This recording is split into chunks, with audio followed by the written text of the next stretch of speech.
जय गुरु जी। गुरु जी के चरणों में कोटि कोटि प्रणाम। गुरु जी की प्यारी प्यारी संगत को जय गुरु जी। गुरु जी महाराज, आपका अनंतम शुक्राना। आपकी कृपा से मुझे एक बहुत ही प्यारी सेवा मिली है, दिव्य आभा की रीडिंग। गुरु जी महाराज, इसको पढ़ते समय कहीं मुझसे कोई भूल चूक हो जाए तो मुझे क्षमा करना। मेरे मालिक, इतनी कृपा करना, इतना ब्लेस करना, अंग संग सहाय रहना मेरे प्रभु, कि जिस भाव से जिस संगत ने यह गुणगान आपका किया है, मैं भी उसी भाव से उन शब्दों को पढ़ सकूं और आपका गुणगान कर सकूं। हे मेरे गुरु जी महाराज, आज्ञा दें। भूल चूक माफ़ी मालिक। संगत जी, मेरा आज का अध्याय है परमात्मा हमारे बीच में। एक समय था जब मंदिर, तीर्थ स्थल, मूर्ति पूजा, रीति रिवाज और ज्योतिष, शुभ अशुभ लक्षण आदि सब बातें अत्यंत महत्वपूर्ण लगती थी। किंतु गुरुजी से मिलने के बाद यह सब अर्थहीन हो गया।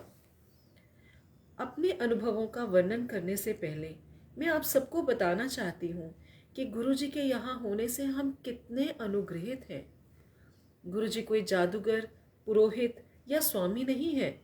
वे तो साक्षात परमेश्वर हैं, जो हमारे बीच में ही बैठकर हमारे जीवन को सरल और मधुर बना रहे हैं। मेरे अनुभव इसी विश्वास और आस्था को सुदृढ़ करते हैं। भक्त के रूप में उनसे मिलने के पहले दिन ही गुरुजी में मेरी श्रद्धा जागृत हो गई थी। उनके आशीर्वाद से ही नवंबर 2000 में मेरा पानी ग्रहण हुआ। विवाह के कुछ दिन बाद ही गुरुजी मुझसे कहने लगे कि वे मुझे पुत्र देंगे।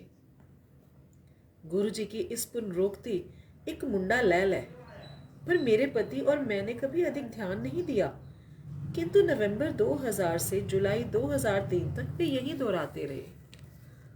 7 जुलाई को गुरुजी के जन्म दिवस के पावन अवसर पर बड़े मंदिर में विशाल आयोजन था, जहां पर प्रातः 3:30 बजे तक हम सबने उनके दैवीय सानिध्य का आनंद लिया।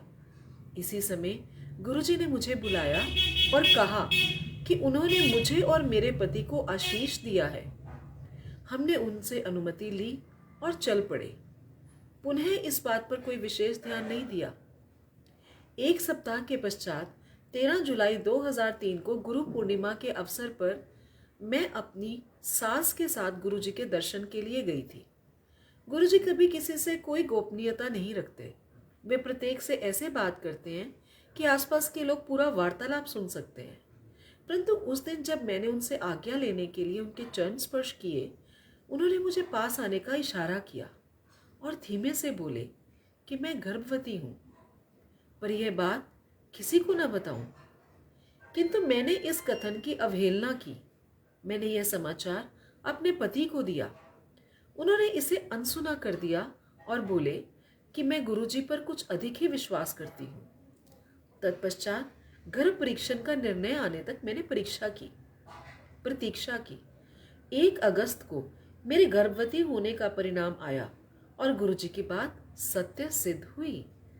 विचारणीय है कि मनुष्य होने के कारण हम अपना संयम खो बैठते हैं और अपनी नजरों में गिर जाते हैं। गुरुजी से कुछ आशा कर तुरंत उसकी पूर्ति होने की आकांक्षा करते हैं। परंतु मेरी स्थिति देखिए, 3 लंबे वर्षों तक गुरुजी ने मुझे संतान सुख का आशीष दोहराते रहे। इसी बीच एक बार भी मैंने ये प्रश्न नहीं किया, ना ही ये बात कभी मन में भी उभरी कि इतने लंबे अंतराल तक उनकी पुनरोक्ति के बावजूद ये क्यों नहीं हो रहा। हम केवल रुकावट देख सकते हैं, गुरुजी तो उस रुकावट का समाधान निकालते हैं।